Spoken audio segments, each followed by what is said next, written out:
তুমি তাহাকে অনুসরণ করিও যে তোমার কাছে কিছু চাই না, বরং সে নিজেও পথ প্রাপ্ত।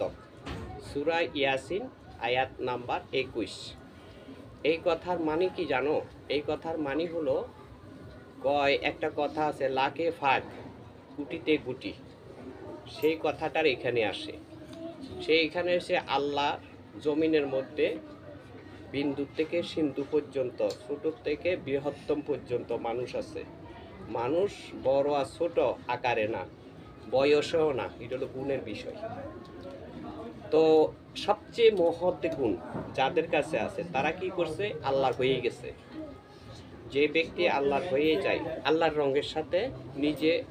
রঙের সাথে নিজেরে মিশিয়ে ফেলে, সে আল্লাহ বলতেছে সে আমার। যে আমার হয়ে যায় সে আমার পবিত্র।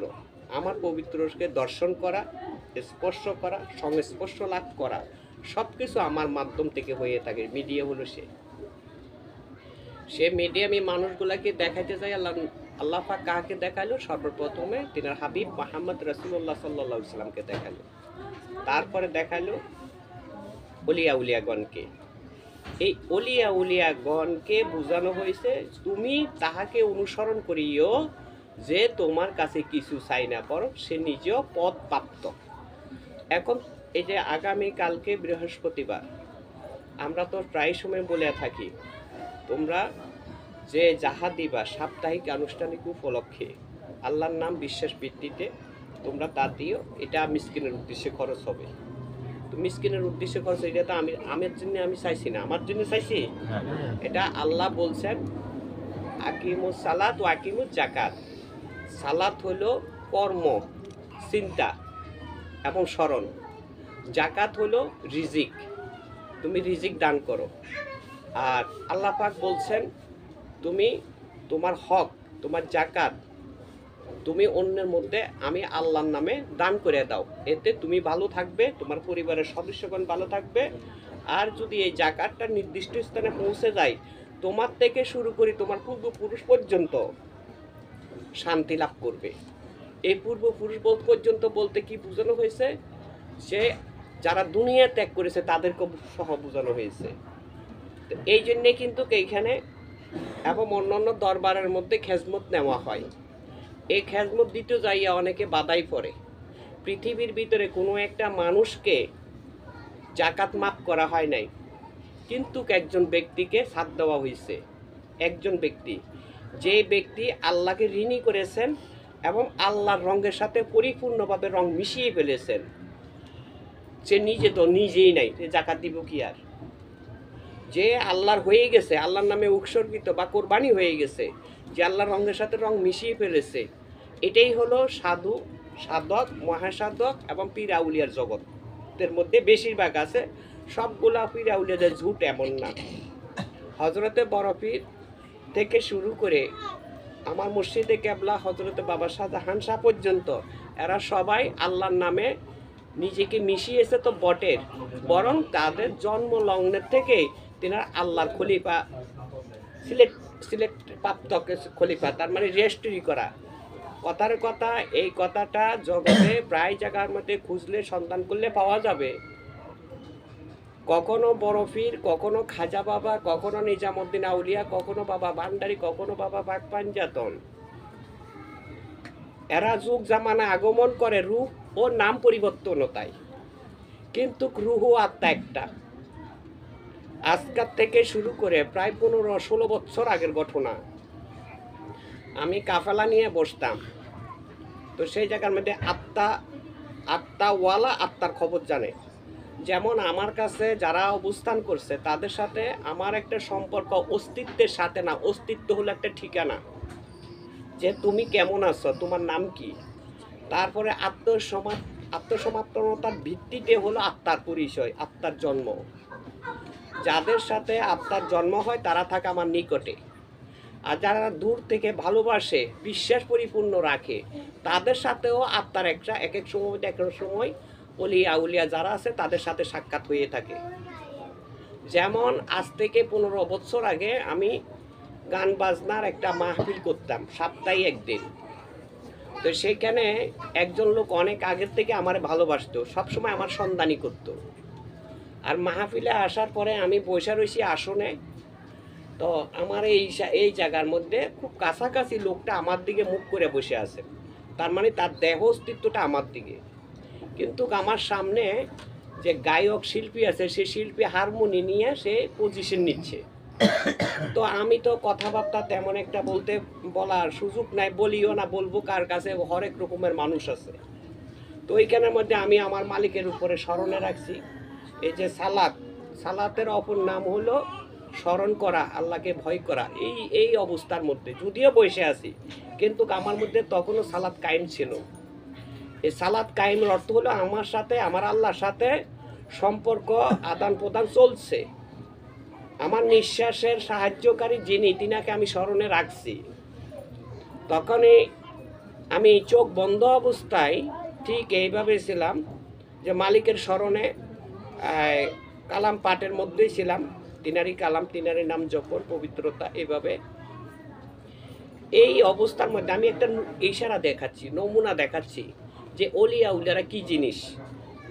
অলিয়া উলিয়ারা কি জিনিস যারা বিশ্বাস করেন না, অনুরোধ করি আমার এই কথাটা বিশ্বাস করার চেষ্টা করবেন যে প্রত্যেকটা মানুষের মধ্যে দুটো অংশ আছে, একটা হলো জাহিরি আর একটা হলো বাতিনি। জাহিরি অংশটা হলো দুনিয়ার সাথে সম্পর্ক, আর বাতুনি যে অংশটা সেটা হলো এই অস্তিত্বের সাথে আরও একটা অস্তিত্ব, আসল অস্তিত্ব লুকিয়ে রয়েছে, সেটা হলো আত্মা। হুবাহুব একজন মানুষের মতো আরেকজন মানুষ, ঠিক তোমার মতো তুমি যে আকৃতিতে আছো সেই মানুষটাই ওই আকৃতিতে। এখন প্রশ্ন আসতে পারে, আমি তো কাপড় চোপড় পরি, সেও কি পোশাক পরে? তুমি প্রত্যেকটা দিন যতগুলা কাপড় পোশাক পরিবর্তন করো, অতগুলা কাপড় পোশাকের পরিবর্তনতার ছবি ওই আত্মার সাথে মিশক হয়ে যায়। তোমার জীবনে যতগুলো দিন বছর যাবে, এতগুলো দিন বছরের মধ্যে তুমি যখন যে অবস্থায় ছিলা, সেই অবস্থাতে ওই আত্মার মধ্যে ছবিটাই অ্যাড হয়ে রয়েছে। এখন যদি তোমার এই পজিশন, ঠিক এই জামা কাপড় পজিশন আমার সামনে আসছো, তো আত্মার সাথে আরেকজন আত্মা ধারিত মানুষের সাথে সাক্ষাৎ হলো, তোমাকে গোপন কোনো সংবাদ পৌঁছাবে। তখন এই পৌঁছানোর মধ্যে দুটো জিনিস থাকবে, একটা হলো তোমার আত্মবিশ্বাস ওই ব্যক্তির প্রতি, ওই আল্লাহর বন্ধু বা যার উসিলা নেওয়া হয়েছে তার প্রতি ভয় ও বিশ্বাস। আর যার প্রতি নেলার, সে থাকতে হবে নিঃস্বার্থ। ওই যে বলা হয়েছে, যদি কেউ তোমার কাছে কিছু চাই না, তবে তুমি তার অনুসরণ করো, তুমি তাহাকে অনুসরণ করো যে তোমার কাছে কিছু চাই না। ওই যে এখানে কিন্তু সেই কথাটা, আমি তোমাদের কাছে কিচ্ছু চাই না, একটা জিনিস চাই, সেটা হচ্ছে তোমার মনকে আমার দিকে, আমার মাধ্যম অনুসারে আমার আল্লাহর দিকে তোমরা মন ফিরিয়ে নাও। তোমাদের মধ্যে যে আল্লাহ, আমার মধ্যে সেই আল্লাহ বটে, কিন্তু তোমাদের চিন্তার সাথে তোমাদের আল্লাহ যুক্ত, আমার চিন্তার সাথে আমার আল্লাহ যুক্ত। এই জন্য বলছে তোমাদের আল্লাহর স্থান থেকে আমার আল্লাহর স্থানের মাধ্যম দিয়ে তুমি আল্লাহ স্মরণীয় হও। তখনই তোমার ওই আত্মাটা আমার সামনে হাজির। এখন যেই কথাটা আমি ব্যাখ্যার মাধ্যমে বুঝাইতে চাইছিলাম, সেটা হলো 15 বছর আগের ঘটনা। তো সামনে বাউল শিল্পী গানের পজিশন নিচ্ছে, আর যে আমার কাছে অবস্থান করছে সে আমাকে আগের থেকে ভালোবাসে, কিন্তু কিছু সময়ের মধ্যে আমি বন্ধ চোখ অবস্থার মধ্যে দেখছি, বুঝতেছি যে সে আমার দিকে বাহ্যিক অংশ নিয়ে তাকায় রয়েছে বটে, কিন্তু তার আসল রূপটা হলো ওই হারমোনি বা শিল্পীর দিকে। তার মানে এখানে যে একটা মানুষ আমার দিকে এইভাবে বসে রয়েছে, আমি চর্ম চোখ বন্ধ অবস্থায় দেখতেছি, সে আমার দিকে না, সে বিপরীত দিকে বসে রয়েছে। তখনই আমি চোখটা খুলে তার দিকে তাকাইলাম। আমি বললাম, তুমি তো বসে আছো আমার সামনে, আমার দিকে মুখ করে, কিন্তু শুধু তোমার চেহারা, তোমার দৃষ্টি আমার উপরে রাখলে চলবে না, তোমার খেয়াল ধ্যানটা আমার দিকে রাখতে হবে, ঠিক আছে? বললো ঠিক আছে। আমি বললাম, এই কথার হাকিকত কারণটা কি, তুমি বলবো আমাকে না আমি বলবো? তো উনি বললেন, আপনি যাই বলেন।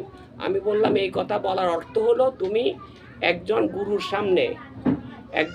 সামনে মানে আমাকে যেমন বিশ্বাস করছিলে তেমনের সামনে তুমি বসা ছিলে, কিন্তু তুমি ভাবছ তুমি আমার দিকে তাকায় রয়েছো, সবাই দেখছে যে তুমি আমার আসে, কিন্তু আসলে তোমার আত্মা, তোমার মন, তোমার খেয়াল ওই হারমোনি বাউল শিল্পীর দিকে গেছে।